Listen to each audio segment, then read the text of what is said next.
Hello everyone, and welcome to, I think this is my first long-form video.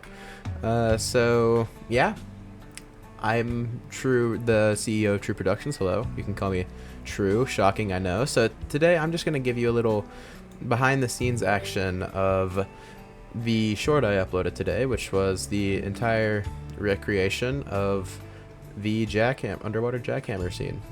So it's not too complicated. I'll probably make a video about this too, but I've, fun fact, only been doing Blender for about a month now. So this was my first big project. Over here you can see I have all my collections. I have the effects. The Quaker is what I call the underwater version of the jackhammer, and the jackhammer, and just normal collection. So I'll turn on the shading real quick. And if we come over here, these are the images I used for reference to model the jackhammer. There was one more, but I don't know what happened to it.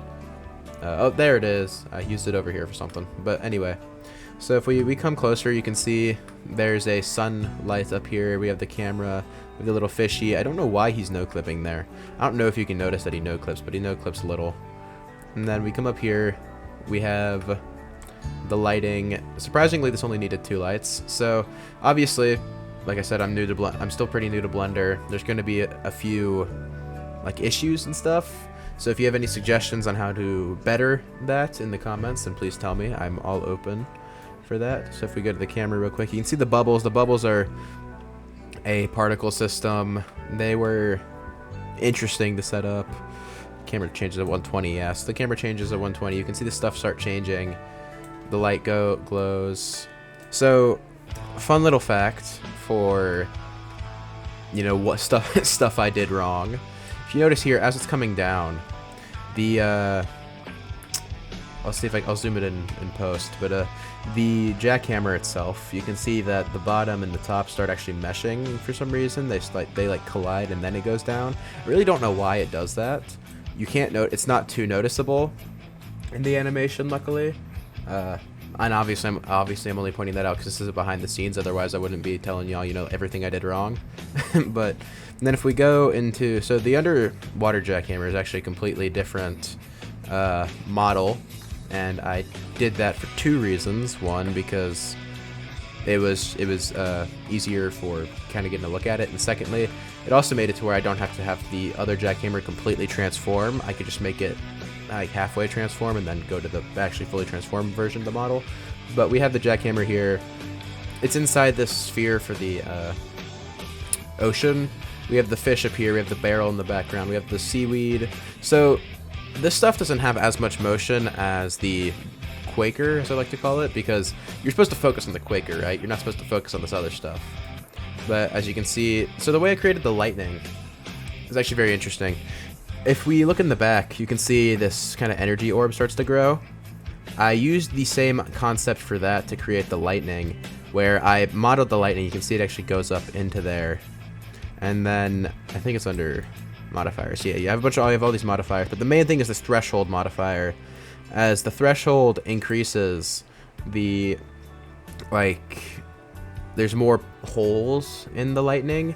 As it decreases, it becomes more solid. So I just have it going to make it look like it's flickering. It's not the best, but it works.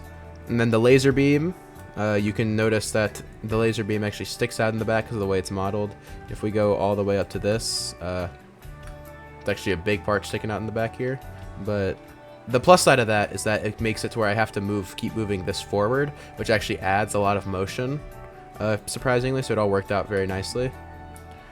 And then more things I did wrong. A couple of the fish kind of just no clip out of the little sphere, which I think is pretty funny, honestly. And then we have where the camera. Oh, I don't want to move that. Okay, whoops. Where the camera goes across here, it follows the laser beam. We have just the sand down here, and then we have a massive wall just in case. We have the Grail Arbor. The Grail Arbor is just chilling over here the whole time. And then we come over here and attacks the Grail Arbor. So on the other side of the Grail Arbor is a little sphere that increases in light. It's an orange light, which causes this kind of clashing of colors here. And the point of that is to show the explosion point, right? It expands to show the explosion, where it's hitting, and makes it look like it's actually hitting, damaging, and exploding part of the Grail Arbor. Which it is, and the Grail Arbor floats to the side, and then it freezes, and it's done. So that's it. It's not too complicated. It's not too crazy. I hope you enjoyed this behind the scenes. If you have any other questions or any recommendations or such, I will gladly take them. And I hope you all enjoyed just a little behind the scenes of my first big Blender project, you know? And I hope you all enjoyed the actual video. Anyway, I hope to see y'all around for more. This is True Productions, signing out.